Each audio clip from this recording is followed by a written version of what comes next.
Halo hai semuanya, apa kabar teman-teman? Ada saya lagi Aryan Surya, sahabat kamu dari Pagar Kehidupan.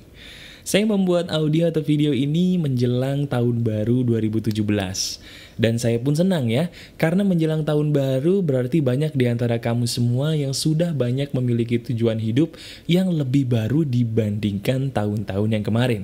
Nah, bagaimanapun kondisi kamu saat ini, saya mendoakan dulu di depan, semoga setiap masalah kamu segera berakhir dan segera berganti dengan keberuntungan dan kebahagiaan-kebahagiaan yang sudah lama kamu idamkan selama ini. Amin. Berbicara tentang sesuatu hal yang kamu inginkan, seperti biasa saya sahabat kamu di sini ingin mengobrak-ngabrik. Betul, ngobrak-ngabrik, tapi bukan kamar kamu yang saya obrak-abrik, tapi cara kamu berpikir. Yap, betul. Kali ini saya akan memberikan sebuah inspirasi kembali yang bisa membuat otak kamu kembali terbuka seandainya kamu mentok atau seandainya kamu salah diajarin orang mengenai hal-hal yang paling penting dalam hidup kamu. Kali ini saya akan membicarakan sebuah hal yang teramat sangat penting, teman-teman. Hal penting itu adalah hal yang berhubungan dengan cara berpikir positif. Teman-teman, sebenarnya audio atau video ini terinspirasi dari perkataan para motivator yang ada di sekitar saya. Saya cenderung menjadi geli sekaligus sedih. Saya geli sekaligus sedih, kenapa? Karena banyak orang-orang di luar sana yang terlalu percaya bahwa berpikir positif itu gampang. Nah, celakanya lagi, banyak orang di luar sana yang mereka mengeluh kepada saya di bagian komentar YouTube, "Mas bro, kenapa ya kok gua nggak bisa menjalani hidup dengan perasaan positif yang segampang dikatakan para motivator gitu? Ada yang salah nggak sih dari gue? Kenapa hingga detik ini gue kok susah banget gitu mas bro untuk bisa berpikir positif?" Kalau kamu memang punya pertanyaan seperti itu, ini adalah video dan audio yang tepat buat kamu. Saya akan mengobrak-ngabrik pikiran kamu dan langsung to the point menjawab kenapa berpikir positif kamu itu susah. Teman-teman, kamu tahu nggak sih kenapa berpikir positif itu susah? Berpikir positif itu jadi susah karena penyebabnya juga salah. Loh, maksudnya gimana? Begini, faktanya di luar sana, celakanya banyak loh para motivator yang seolah-olah mereka mengatakan bahwa berpikir positif itu gampang. Mereka berkata, seolah-olah berpikir positif itu hanya dengan lagu-lagu yang mereka pancarkan di dalam seminar mereka, kemudian seolah-olah berpikir positif itu hanya sekedar melompat-lompat. Padahal itu salah. Berpikir positif itu harus diakui memang tidak gampang. Loh, kalau berpikir positif itu tidak gampang, gimana caranya mas bro, supaya gue saat ini juga bisa berpikir positif? Kamu ingin langsung praktek? Tenang, kali ini kamu pasti praktek. Tapi izinkan saya dulu memberikan kamu semacam penjelasan. Kenapa sih kok lu kalau berpikir positif tuh kayaknya cenderung susah gitu? Tidak segampang yang dikatakan para motivator. Jawabannya adalah karena kamu salah menafsirkan cara berpikir positif yang benar. Faktanya, berpikir positif itu tidak bisa langsung. Saya ulangi lagi ya. Faktanya, yang betul adalah berpikir positif itu tidak bisa langsung. Enggak juga mas bro, gue pernah ikut seminar ini, seminar itu, begitu gue keluar seminar gue happy banget, gue jadi positif. Oke, kamu happy, sekarang saya tanya balik, ketika kamu happy, bagaimana dengan keesokan harinya? Apakah kamu tetap happy? Biasanya enggak. Biasanya orang yang ikut seminar motivasi, begitu di seminar dia happy, begitu keluar dari tempat seminar, dia memble. Loh kok bisa begitu? Karena caranya salah.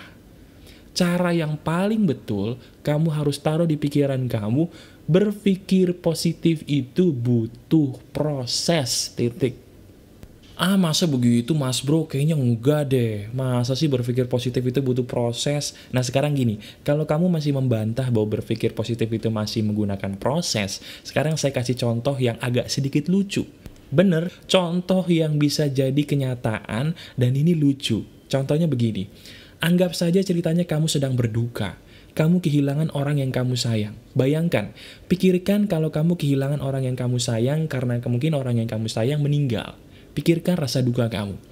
Nah, tiba-tiba datang teman kamu yang cengengesan, terus bilang kepada kamu, tenang aja bro, lu happy, lu positif, ayo positif, hore, hore.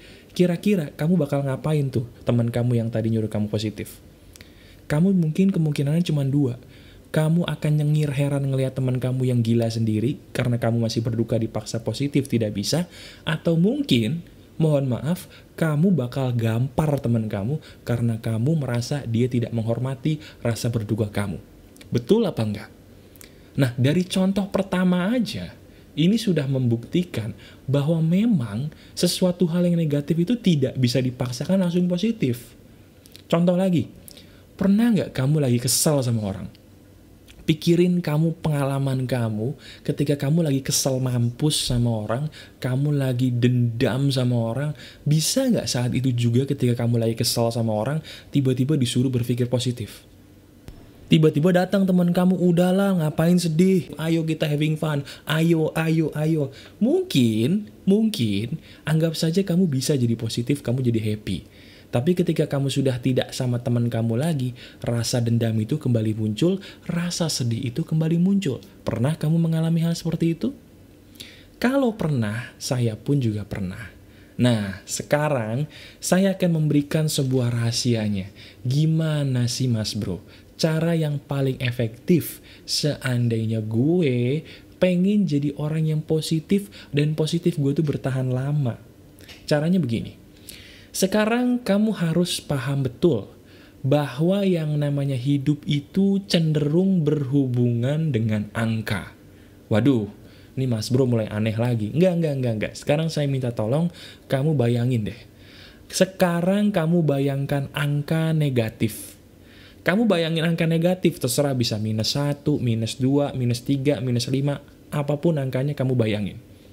Nah sekarang saya tanya, bagaimana caranya supaya merubah angka negatif tadi menjadi angka positif? Saya ulangi lagi ya. Bagaimana caranya untuk merubah angka negatif tadi menjadi angka positif? Saya ingin merubah negatif 3 menjadi angka 3. Gimana caranya teman-teman?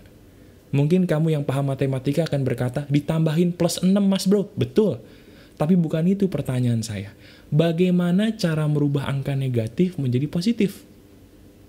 Kamu pasti bingung. Jawaban yang paling betul, kalau kamu ingin merubah angka negatif menjadi positif, kamu harus melewati angka 0 dulu. Lewatin angka 0 dulu. Maksudnya apa mas bro? Seperti dalam hidup. Kamu gak bisa menjadi orang positif ketika kamu negatif. Lu kalau mau jadi positif, lu harus netral dulu. Netral itu seperti angka 0. Pertanyaannya, sebelum kamu memutuskan jadi orang yang positif, kamu tanya dulu diri kamu, apakah diri lu sudah 0 belum? Kalau diri lu belum 0, jangan berpikir lu bisa jadi positif, gak bisa. Sama seperti angka negatif tadi bisa menjadi positif kalau melewati 0 dulu kan? Bener apa enggak? Betul kan? Sama seperti jiwa kita. Jiwa kita tidak mungkin bisa positif kalau tidak dinetralisir dulu racunnya. Itu jawabannya. Nah sekarang, saya akan langsung mengajak kamu untuk praktek. Ya, benar. Sekarang kita akan langsung praktek bagaimana caranya kamu untuk bisa menjadi orang yang netral seperti halnya angka 0 sebelum kamu memutuskan untuk berpikir positif. Ya, sekarang seperti biasa, kalau kamu adalah pendengar setia dari Pagar Kehidupan, pasti di sebelah kamu sudah ada kertas dan juga alat tulis ya. Sekarang saya akan langsung menyuruh kamu untuk mencatat beberapa hal penting supaya kamu bisa langsung praktek dalam hidup kamu. Oke? Nah sekarang tugas kamu siapkan kertas sama alat tulis sambil kamu dengarkan saya, patuhi saya untuk praktek ya. Setuju? Oke. Saya punya beberapa cara untuk bisa membuat diri saya kembali netral ketika saya sedang mengalami sebuah kesedihan atau negatif. Cara ini harus, sekali lagi ya, cara ini harus dilakukan secara urut. tidak boleh longkap, harus urut, dan harus kamu lakukan dengan sungguh-sungguh. Cara apa aja itu mas bro? Yang pertama, tolong kamu catat. Kamu bisa menjadi netral kalau kamu belajar untuk menangis. Wih, gila kan? Gak ada satupun orang yang mengatakan bahwa menangis itu adalah obat. Percaya atau enggak, sebuah studi mengatakan bahwa umur laki-laki rata-rata lebih pendek daripada perempuan. Saya dulu nggak percaya, tapi setelah saya teliti, betul bahwa memang rata-rata laki-laki umurnya lebih pendek daripada perempuan. Loh kok bisa begitu mas bro? Jawabannya sederhana, karena perempuan sudah terbiasa menangis. Sementara kita laki-laki nih, wahai para laki-laki, kalau nangis tuh jaim. Betul nggak? Kalau seandainya sekarang saya suruh kamu nangis, kamu pasti berpikir, apa gua laki disuruh nangis? Apa gua laki-laki kuat kayak begini disuruh nangis? Enak aja mas bro, gua kan udah gede, gua laki men. Laki nggak boleh nangis. Ceh elah. Anggapan yang mengatakan laki-laki tidak boleh menangis itulah yang membuat laki-laki berumur lebih pendek daripada perempuan. Kenapa?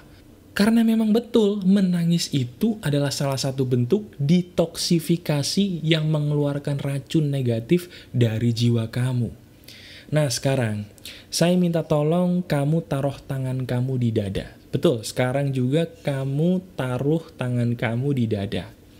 Sambil kamu taruh tangan kamu di dada, kamu sekarang pejamkan mata sambil buka telinga kamu dengarkan suara saya. Benar. Kamu taruh tangan kamu di dada, kemudian kamu pejamkan mata, buka telinga kamu, dengarkan apa yang akan saya katakan kepada kamu. Kamu ikuti perkataan saya ya, kamu ikuti. Ikuti perkataan saya perlahan-lahan sambil kamu ucapkan. Wahai diriku, aku tahu sebenarnya diri kamu lelah banget. Aku pun paham betul bahwa aku sebenarnya dari dulu ingin sekali menangis mengeluarkan segala keluh kesah yang ada dalam diriku. Sekarang wahai diriku, aku menyerah. Aku lelah wahai diriku, aku menyerah. Aku ingin lepas dari beban hidup aku. Aku lelah dan aku menyerah. Nah ketika kamu mengatakan itu, kalau memang kamu ingin menangis, menangislah senangis-nangisnya. Kamu katakan, wahai diriku, maafkan aku sombong. Wahai diriku, maafkan aku, karena aku suka berpura-pura kuat. Aku tahu kamu lelah, diriku lelah, diriku capek. Kamu keluarkan emosi kamu. Kalau kamu ingin menangis, menangislah. Katakan, diriku capek, diriku lelah. Aku lepaskan semuanya. Diriku capek. Maafkan aku, wahai diriku. Maafkan aku. Aku minta maaf. Aku keluarkan semua. Aku keluarkan semua. Maafkan aku. Maafkan aku. Aku lelah. Aku minta maaf, aku minta maaf. Keluarkan semua. Kalau kamu menangis, menangislah. Jangan ditahan, keluarkan semua air mata. Keluarkan, keluarkan, dan keluarkan. Rasakan. Nah sekarang, kalau memang kamu sedang dalam proses menangis, lanjutkan. Tidak masalah. Kamu buang semua racun yang ada di dalam hati kamu keluarkan itu semua. Semakin dahsyatnya kamu menangis, itu bagus. Karena itu pertanda kamu semakin lepas, dan akhirnya tembok-tembok jaim kamu, tembok-tembok sok kuat kamu tadi runtuh. Itu yang dibutuhkan orang untuk bisa melepaskan diri dari racun-racun penyakit jiwa mereka. Ya, saya ucapkan selamat bagi kamu yang sudah menangis. Bagi kamu yang belum menangis, itu adalah tugas kamu. Tugas kamu untuk lebih mengedepankan kejujuran hati daripada ego. Ya, dan sekarang bagi kamu yang masih menangis, silakan pause dulu video ini, kamu selesaikan. Kalau sudah berhenti, baru kamu lanjut ya. Silahkan. Nah sekarang saya akan berasumsi bahwa kamu sudah selesai menangis. Gimana? Rasanya enak gak? Kamu sekedar menangis sedikit, apalagi menangis banyak aja dada kamu rasanya plong kan. Kayaknya kamu tuh melepas beban yang dulu ada, tapi kok kayaknya begitu gua nangis mas bro, beban gua kayak lepas gitu ya. Rasanya tuh plong banget. Nah, ini adalah salah satu pertanda bahwa diri kamu sudah lebih netral dibandingkan yang sebelumnya. Enak kan rasanya? Enak ya? Nah itu baru yang pertama. Setelah kamu sudah melakukan ini, saya akan langsung mengajarkan kepada kamu level kedua. Bagaimana cara kamu bisa menetralkan diri lebih netral lagi. Cara yang kedua adalah curhat mendalam kepada Sang Pencipta. Saya berkali-kali bilang di video Pagar Kehidupan bahwa jadikan Sang Pencipta sebagai sahabat kamu sehari-hari. Bagi yang muslim jangan ninggalin sholatnya jangan buru-buru. Bagi yang non-muslim ibadahlah sesuai keyakinan kamu ke rumah ibadah kamu tanpa absen. Kalau kamu absen menyembah Tuhan, jiwa kamu akan haus. Nah hausnya jiwa kamu biasanya ditandai dengan menjadi jiwa yang punya penyakit yang bisa membuat kamu jadi sedih tanpa sebab. Nah sekarang saya akan langsung mengajarkan kepada kamu bagaimana cara berkonsultasi dengan Sang Pencipta secara umum ya. Jadi saya bisa mengajarkan kepada kamu apapun keyakinan kamu, sekarang kamu ikuti perkataan saya akan memberikan sebuah contoh. Gimana sih caranya bisa berkonsultasi dengan baik kepada Sang Pencipta. Sekarang, seperti biasa, kamu pejamkan mata, kamu ambil posisi duduk santai, dan kita akan bertemu dengan Tuhan, dengan mengkontak Tuhan, menyambungkan hati kita dengan Dia. Sudah siap? Oke. Sekarang kamu pejamkan mata seperti biasa, sambil kamu memejamkan mata, kamu katakan begini, ya Tuhan, Pencipta alam semesta, hamba-Mu yang lelah ini kembali datang kepadamu. Maafkan hamba karena hamba selama ini sombong dan merasa bisa melakukan, merasa bisa menghadapi semuanya. Faktanya hamba lelah dan hamba berserah diri kepadamu Tuhan untuk menghadapi masalah saya ini. Masalah saya cukup banyak. Ya Tuhan, Pencipta alam semesta, bantu saya. Dan saya selalu ingin mengatakan, I love you so much Tuhan. Saya sangat menyayangi Engkau sebagai pencipta saya. Terima saya kembali Tuhan. Maafkan saya. Ampuni saya. Bantu saya. Amin. Ya. Itu cara kamu berdoa kepada Tuhan kalau secara umum. Nah, kalau menurut keyakinan kamu mungkin ada cara-cara tertentu yang lebih spesifik, lakukan itu sesuai dengan keyakinan kamu. Barusan tadi saya memberi contoh bahwa ini loh cara berdoa yang benar, berkomunikasi dengan benar kepada Sang Pencipta kamu. Gimana? Kalau kamu sudah mengikuti saya sampai detik ini, kayaknya mungkin mata kamu sudah berkaca-kaca, bahkan mungkin udah basah. Hati kamu pun udah lebih plong ya. Enak kan rasanya ya? Enak. Itulah nikmatnya kita praktek. Nah ini belum selesai. Ada cara berikutnya lagi yang juga powerful. Setelah kamu melakukan dua hal tadi, kamu boleh melakukan cara yang ketiga ini. Cara yang ketiga itu adalah dengan cara memberi maaf. Betul, maaf. Kalau saya bicara soal maaf, kamu sudah tahu betul bahwa di video yang lalu banyak ya video-video saya mengajarkan cara memaafkan orang lain. Nah kali ini saya bukan ingin mengajarkan kamu memaafkan orang lain, tapi justru saya ingin mengajarkan kamu cara memaafkan diri sendiri. Karena banyak orang di sekitar saya, termasuk juga kamu mungkin, yang kamu sudah memaafkan orang lain, tapi kamu belum memaafkan diri sendiri. Nah, kalau cara ini justru membuat kamu bisa memaafkan diri kamu, ya. Sekarang begini, kamu ikuti cara saya, kamu ikuti lagi seperti biasa, kita langsung praktek, oke? Kamu pejamkan mata kamu kembali, dan kamu sekarang pikirkan, hal apa sih yang membuat kamu kecewa dengan diri kamu? Sekarang sambil kamu memejamkan mata, kamu tidak perlu berkata apa-apa. Kamu pikirkan, hal apa yang paling membuat kamu kecewa dalam hidup kamu? Pikirkan hal apa yang sering terjadi atau pernah terjadi yang membuat kamu tuh kayaknya merasa tidak bisa ikhlas memaafkan diri kamu, yang membuat kamu selalu mengatakan, kok gue bodoh banget ya dulu ngelakuin ini, ya ampun. Pikirin hal itu. Hal apapun itu, kamu pikirin. Kamu udah pikirin? Pikirin hal itu, kamu pikirin dengan kuat, dan rasakan perasaannya. Kalau kamu sudah memikirkan hal itu dengan kuat, dan seandainya memang ada betul kejadian itu dalam hidup kamu, dalam perasaan kamu, kamu akan merasa kecewa. Nah sekarang, kamu ikuti perkataan saya. Kamu katakan begini, saya tahu bahwa saya salah.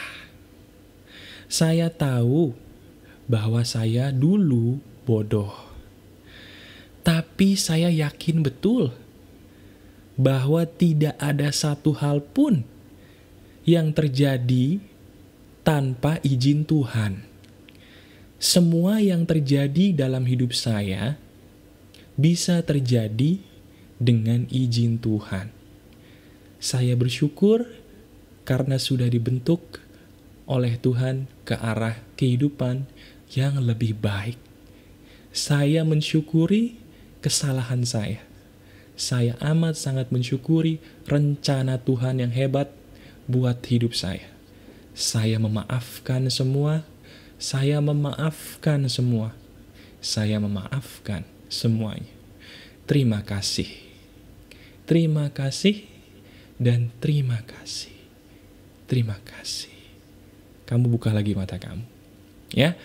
Di situ saya mengajarkan kepada kamu untuk memaafkan diri kamu, bukan memaafkan orang lain.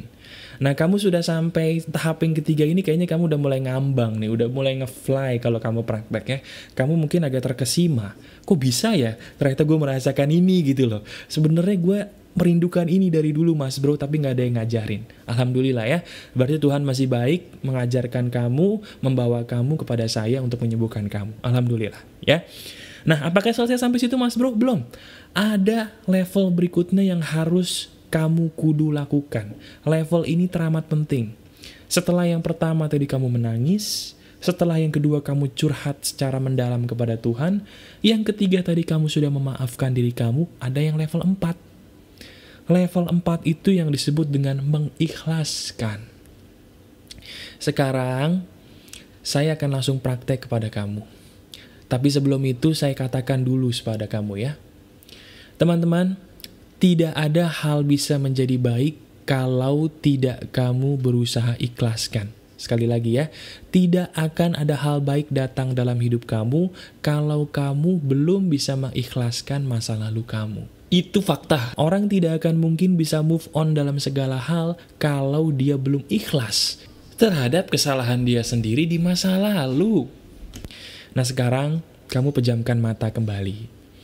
Pejamkan mata kembali, kemudian saya minta tolong, kamu ambil nafas sedalam-dalamnya melalui hidung. Sekarang juga, lakukan. Kemudian sekarang juga kamu hembuskan melalui mulut secara perlahan. Kemudian kamu sekarang lakukan lagi, ambil nafas dalam-dalam melalui hidung. Kemudian kali ini sambil kamu hembuskan melalui mulut, kamu katakan, saya ikhlas. Katakan, saya ikhlas. Ambil lagi nafas melalui hidung yang panjang. Kamu tersenyum, sekarang kamu senyum. Kamu hembuskan lewat mulut, katakan, saya ikhlas dengan hidup saya. Kamu tetap tersenyum. Kamu tetap tersenyum. Kamu buka mata kamu. Nah, dari sini kamu sudah saya ajarkan untuk ikhlas. Dan ini adalah yang terakhir. Betul, dari ini semua, kalau kamu melakukan dengan baik, kamu sudah menjadi pribadi yang lebih netral dibandingkan kamu yang sebelumnya. Gimana? Rasanya lebih enak gak sekarang? Kalau kamu mempraktekkan dan kamu sudah melakukan dengan sungguh-sungguh seperti apa yang saya katakan tadi, kamu sudah lebih lega ya, sudah lebih plong, sudah lebih lega dibandingkan kamu yang sebelumnya. Nah, sekarang kamu sudah netral nih. Kalau kamu sudah netral, baru kamu bisa menjadi orang yang positif. Ya, baru setelah ini mungkin kamu bisa mendengarkan lagu-lagu positif. Kamu bisa menjadi orang yang lebih lega, ya. Jadi sebenarnya lebih penting kamu menjadi netral loh dibandingkan kamu menjadi positif. Karena dengan kamu menjadi netral, kamu pasti nanti gampang menjadi positif dengan cara kamu sendiri. Saya nggak mengajarkan kamu cara jadi positif di sini, tapi saya mengajarkan kamu cara menjadi netral. Nah sekarang, tugas kamu adalah mengulangi cara saya tadi setiap hari. Sambil selesai kamu melakukan itu semua, banyak-banyaklah berbuat baik yang bisa membuat kamu jadi positif. Contohnya, belajarlah untuk tersenyum, belajarlah untuk mengatakan terima kasih, belajarlah untuk bersyukur. Kalau kamu udah netral, itu semua lebih gampang. Ya, jadi cara berpikir positif yang benar adalah kamu buat dulu diri kamu netral, baru dari situ kamu berpikir positif dengan cara kamu sendiri. Karena dari yang netral, biasanya menjadi positif itu akan terjadi dengan sendirinya. Kamu praktekkan ini semua ya teman-teman, dan kamu rasakan hasilnya. Masih ada saya Aryan Surya, sahabat kamu dari Pagar Kehidupan. Tetap keep spirit, keep sharing, and keep loving. Bye-bye.